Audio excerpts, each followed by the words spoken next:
Tamelong district tagi khulaiga konana kuki ani fare. Security force na Tamelong district manung chana laiba Faitol village tagi mioi ani khulaiga konana fare hari. Security na pharba mioi ani adudi. Lunjakap guite amadi Kapalal Singson kawi hari. Makoi ani dagi SBBL guns ani 303 rifles amaga lonyana pampi bom amaga fagat pangamle hari. Kangpokpi da ngarang fakiba kuki militant ahum NIA na Delhi da pukre. Ngarang Kangpokpi district ta security ki apunba combined team amana thiba humbagi thabak chathabada masing yamlaba khulaiga konana kuki militant ahum fakiba adu jiribam khongchata chief minister advanced security convoy team da attack tawbada chenaba myoising oirambadagi National Investigation Agency NIA na makoi ahum makha taba investigation tawnanabagi damak ngarang numidang pung 3 taba dwaida Delhi da pukre haidi.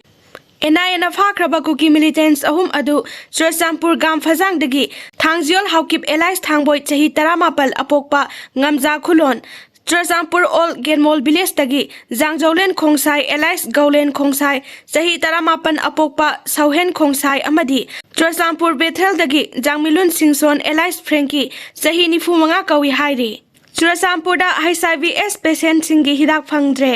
Manipur da thokliba kanglup ki irang asina maram oiraga Churchampur gi oina analaying sauna awaba kaya mayok nare haidi irang asina ka hena fibam soksilakpadagi Churchampur district hospital da psychologist neurologist amadi special doctor sing thamlamba singsu tha ama lairamlaga hankre irang asi ka hena chaitheng fangliba si ART center asini center asida HIV/AIDS client manage tauna bohotnabada awaba kaya mayok nare kanglup ki irang asi manung chana naungna lakiba HIV patients positive oiba masing chamaga humdraga mathoi asi hidak phangdabana maram oiraga aruba phibam lairi Mamang sahida reports tawrakhiba singi manungda nupi 12 yauna punna miyo 52 sikre haina pawasina makha tari Churchampur district tagi khutlai phagat khre Churchampur district manung chana laiba Saikot village ki YC hill da thiba humbagi thabak chathabada khutlai paiba singna losinduna thamlamba oigani chingnaba single barrel gun country made ama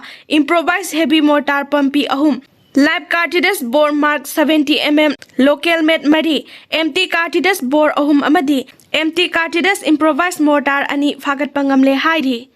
kukising na singsak thumoro khara haidok pisanaraga state force CDO singda tainari BSF na refugee maramda halanana bahotna bada Mizoram lengak na athingba pikre Bangladesh tagi kuki refugee agataruk Mizoram da changsilakre hairi makhoi bu maramda halan kina Mizoram chief minister Laldu Homana Bharat ki prime minister Narendra Modi da hijakre hairi Mizoram gi Lungai district ta laiba border security force BSF na kanglon kaina changsilakpa refugee singasi custody da thamki refugee singadu BSF na pija pithak tawbada natana first aid sing pikhi hairi Refugee singasi BSF na maramda halan khinaba honaki adum oinamak Mizoram lengak na athingba pibadagi makhoi bu maramda halan khidre haina pawasina makha tari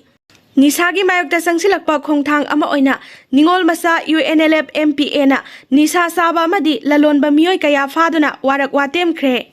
Ngarang security force na Kangpokpida kuki militants ahum phakibabu yaningdaba phongdokpa oina moreda ngasi kuki mayam tholaktuna protest tawkhre haidi Chingmairong kapui khulda gari huranba mioi ama fare Chingmairong kapui rongmai khulda gari huranba mioi ahum lakpagi manungda mioi ama phahore hairi thakdogasi ngarang thokibani miyamna faraba huranba adu lilong lau taradagi MD Anisur Rahman chahi 18 apokpa MD Majibur Rahman kawi hairi makhoina huralamge tawramliba gari aduna Royal Enfield Continental GT 650 huranba si lekai miyamna Lamphen police station da khusinnakhre haina pawasina makha tari ningsingba yabadi haiba chingmairong kabui rongmai khulasidagi gari 13 mangkhiba laikhre hairi Drugs lalonba nupi ama drugs lofam jaga haido uyadabadagi isil inaw singna warak watem khre hairi Masing yamlaba kuki nupi sing tholaktuna National Highway 37 Imphal Jiribam lambi thingjinduna khongjang jangsin khre hairi